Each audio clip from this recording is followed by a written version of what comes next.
Another interesting thing is that the twins had, prior to living in Marksville with their grandparents, had lived with their mother in Alexandria, Louisiana. 3 months before, they had been living with their grandparents for 3 months. And one of the things that had come up in the preliminary examination was that the twins had been suspended from school in Alexandria. Well, I can't remember if it was either the trial or the preliminary examination where this came up. We'll put the proper the reference when we do post-production. But so anyway, Harold Burlett is cross-examining Karen, and he asked her about this fact that they were suspended from school in Marksville.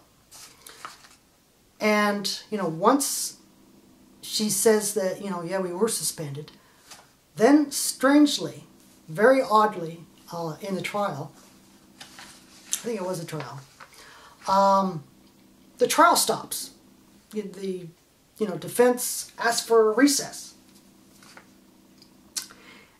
And when the trial resumes, it's as if the statement was never made. Now this is the problem that I basically had as far as there being a collusion between Harold Burlett and the husband and wife team, the Knowles, because these strange things come up, like the this writing down of names. Let me back up a second. As far as the writing down of names, basically what this concern was supposedly that Vincent Simmons had told Karen, get a pencil and paper and write down your names, because I want to know your names in case you go to the police and tell, so I can come and kill you. But getting back to the suspension, when Harold Burlett actually brings this out, and if there was like a collusion between the Knowles and Harold Burlett, why would he bring something like that out? So I mean, there was this back and forth in my mind, investigating the case as to if they were in collusion, why was he bringing something like this up to begin with? But on the other hand, when it comes up that they were suspended, why does he just drop it?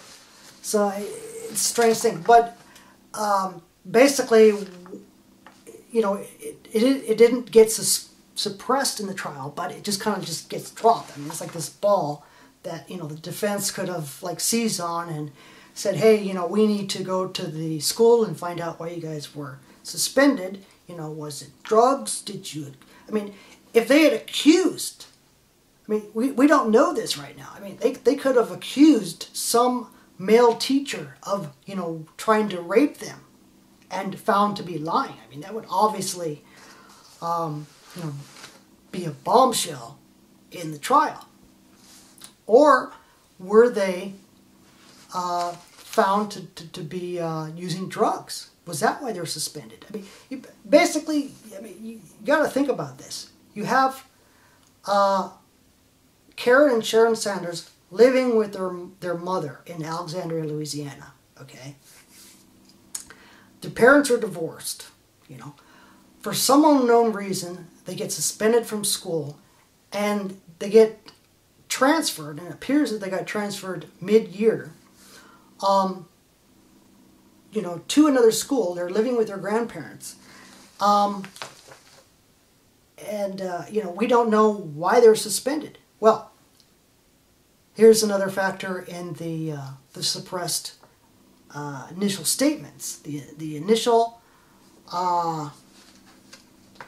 statements, the initial interviews have Karen and Keith Laborde admitting that they had, the night that this allegedly happened, Karen had marijuana.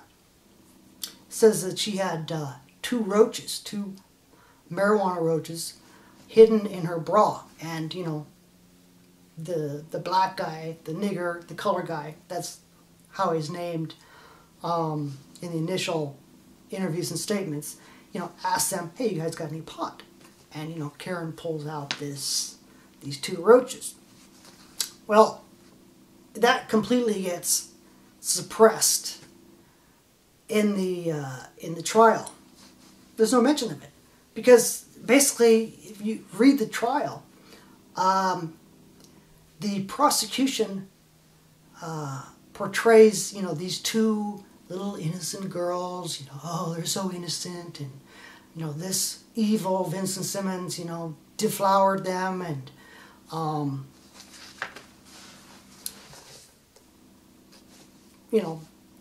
Karen Sanders, in the trial, in the preliminary hearing, there's nothing about the fact that she's not a virgin. In the initial statements, the medical examiner report, it stated that she isn't a virgin.